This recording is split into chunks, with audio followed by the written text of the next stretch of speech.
Hell yeah. Four-wheel drive, push button. No spinning that time. Four-wheel drive off. Come on. Let's go. You wanna hit it?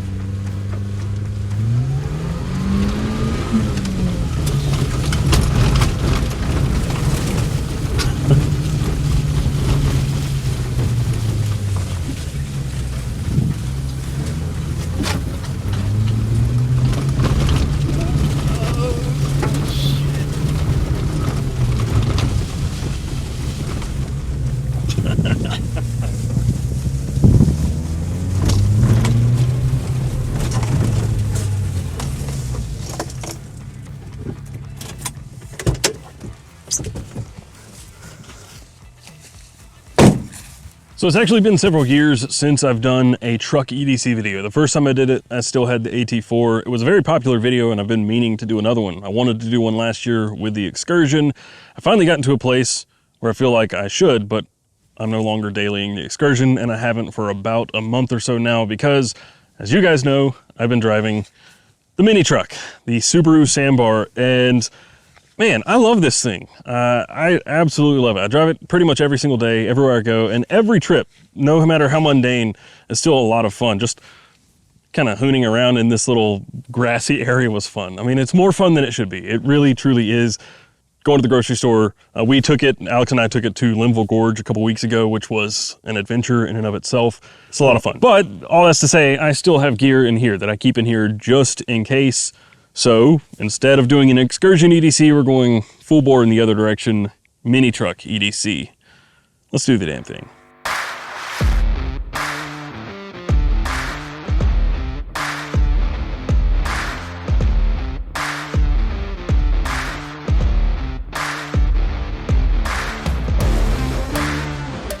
So I really started rethinking what I keep in my trucks every single day about a year ago when my buddy and I, Joe, got stranded. Open Sea Kangaroo leather wallets back in stock now. Okay. Okay, yeah, Open Sea leather wallets back in stock, kangaroo leather. You guys really like them. Apparently they're back in stock. Okay. So yeah, when Joe and I broke down in Tennessee, I really started thinking about the tools and things that I kept in the truck. It turned out after everything that we really wouldn't have been able to fix the issue by ourselves anyway. And thanks to some very amazing people, we got home and got the truck fixed before we left Tennessee. But it still made me really consider what I'm actually putting in the truck. So long before I ever even bought this thing, I was already thinking about what tools would go in it, where they would go, because cargo space is very, very, very limited, but that also makes me make sure that I'm only carrying the stuff that I actually need, which is good for me because I'm a maximalist and I always carry like 3 and 4 and 5 of everything. So in here, I don't have that option. And I think it's really actually good real life practice to have to limit myself, which is maybe why I like this thing. I've been maximalist for like, well, basically my entire life. And now because of this thing, I can't be. Also, I'm sitting right over the engine and it is incredibly warm. It's really comfy. I'm just saying, it's really nice and cozy. I actually was getting groceries like 3 weeks ago. I went to Sam's and in this thing and didn't even think about that. I put like milk and eggs and everything else right here, right over the engine. So when I got home, they were kind of warm. We were okay. Okay, let's start with really the only place that you can store anything on the sandbar, and that's all on the passenger side. One of the only places that you can store things, you got these little pockets, which are basically good for nothing, but one of the only places you can actually store anything in here is the dash. Not a whole lot of cargo space there. And obviously different configurations of the vehicles have different setups and layouts and cargo spaces. I really only keep a couple of things in here. And in this dash, I'm keeping a microfiber cloth, and this is like a window defogger sponge. And that's because one of the only complaints I've had with this truck, period, like one of the only problems I've had with it is the windows fog up instantly. If it's cold outside and rainy, the windows are fogging, period, like within seconds. And every so often, I have to wipe the little window defogger sponge, and then that really just kind of creates a bunch of moisture, and then I use the microfiber to clean it out. It's not pretty, it's not glamorous, but it works.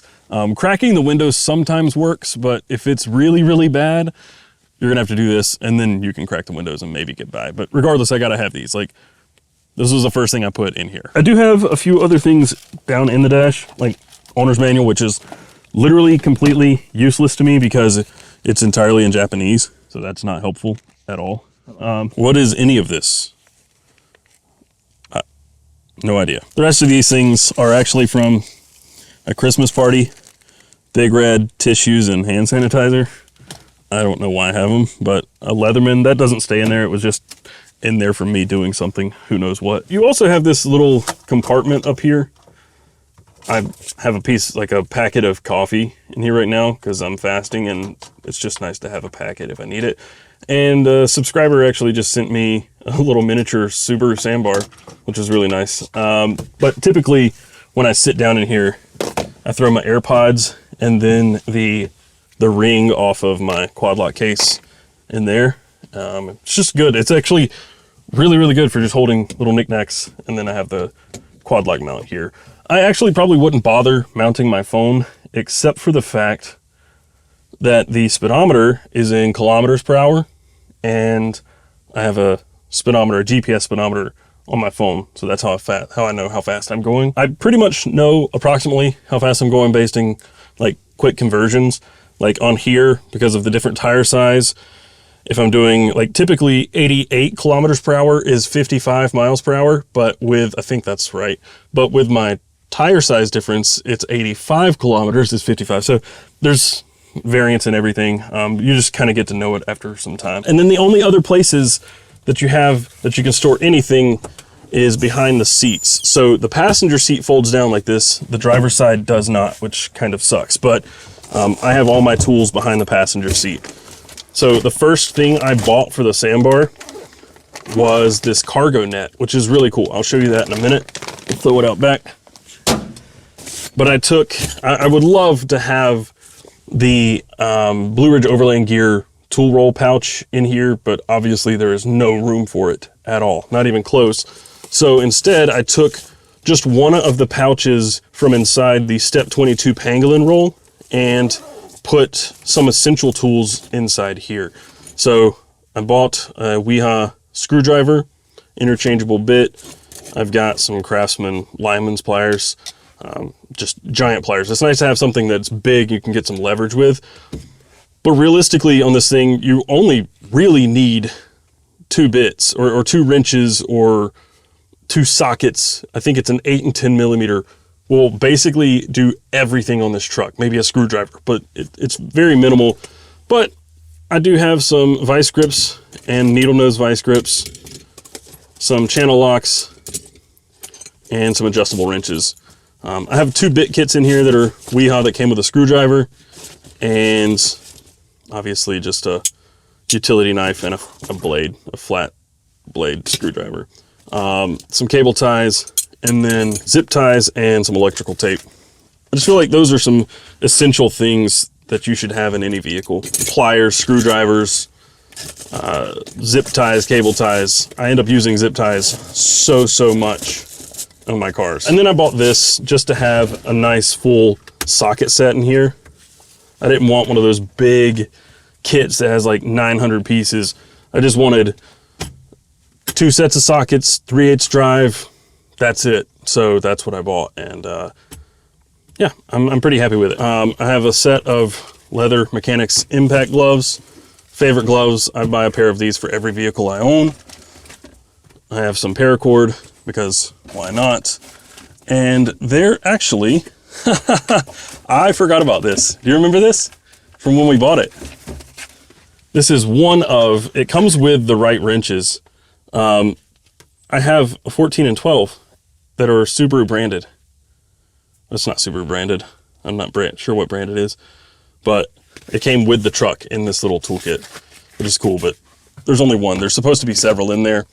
And that's it on the tool side, except for this right here. So this, I used to keep in the Excursion, but the Excursion has 2 giant batteries. This is the Zeus jump box that I have from the Uncharted Supply Co. Survival Kit. I put this in here because of one thing.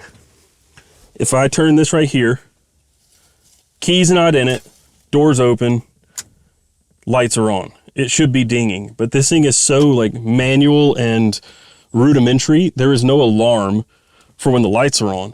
So you can close the door, walk away, lights are on. There was no indicator that the lights were on other than the lights being on. So a few times now I've walked away from this thing, came back hour or 2 later, and it's totally dead. So because of that and how easy it is to accidentally leave the lights on, I moved the jump box in here because it's kind of essential if I accidentally leave the lights on. Cup holder, which I always keep a drink in here, but we're gonna move that there.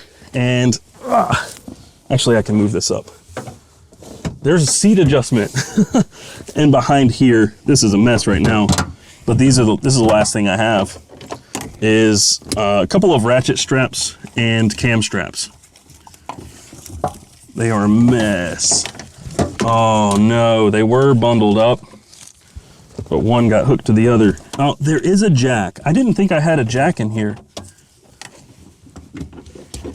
That's the OEM jack right there. Oh my God. There's a work glove from Japan. It was under the seat. So yeah, I just have these because the bed of the truck around the entire perimeter, there are mounting points. This thing is great for hauling, towing, lightweight loads, and it's always good to have a couple options for tying stuff down. So I keep all of those back behind here. I try to keep them pretty neat, but I mean, space is kind of limited. And then the seat, oh no.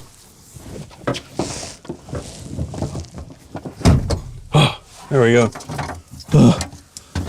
And then I actually forgot about this. There's a little section below the radio, and really all I keep in there is Altoids. I've got these screws, which I bought from the license plate agency, which did me no good because Japanese plates are a different size. So I had to drill my own holes, and then cigarette lighter, which can just go in here. That's it. There's no more room for anything in here. Like, no room under the seats, because look, directly under the seat is the wheel.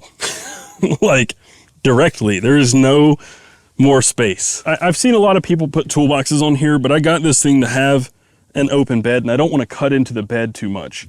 So I've been thinking about underneath right here, there's space under the bed rails, like this right here. This would probably be reserved for me for a secondary battery if I were to do that. But the VW trucks, the utility trucks like the Doka, they have storage right here on either side of the truck.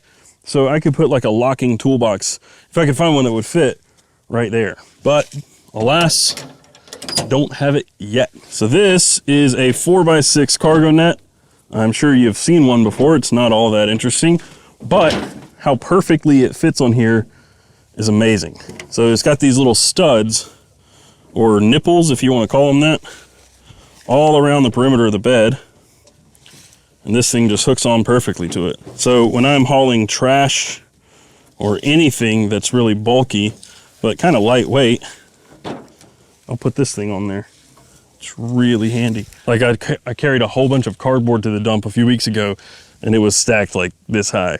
And this was great. It stretched over the whole thing. It stretches to like 12 by 8, so double its size, which is awesome. Actually, I think that's quadruple its size by area.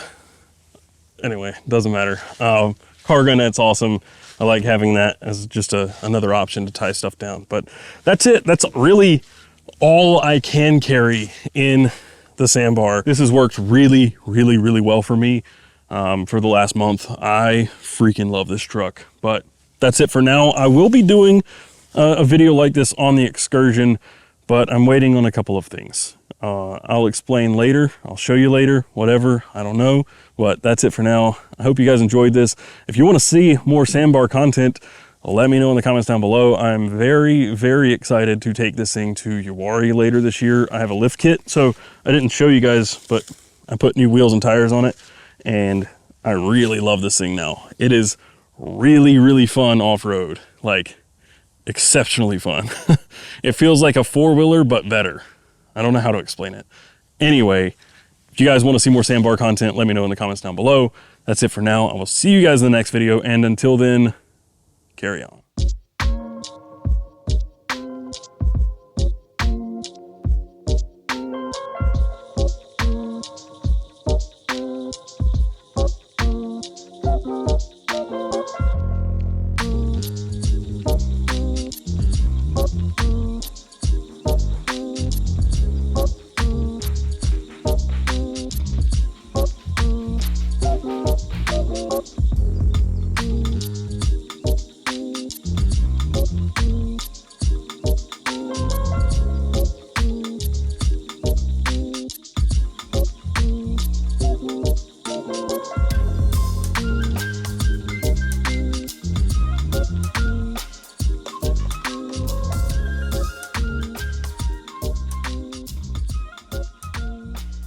You know what would have made this way funnier is if Taylor had all of his EDC, but in miniature. So a knife, miniature. Wrench, miniature. I'm just saying, next time, Taylor. Stubby mini wrenches. truck, mini EDC. Come on. I've got to get stubby wrenches now. I'm sorry, what was that? All right, question of the day. The internet must answer this. I can't answer it, neither can Alex, neither can you. If a man with a big lifted truck is perhaps compensating for something or the lack of something, what does a small truck say? The internet, we must know. Tell us.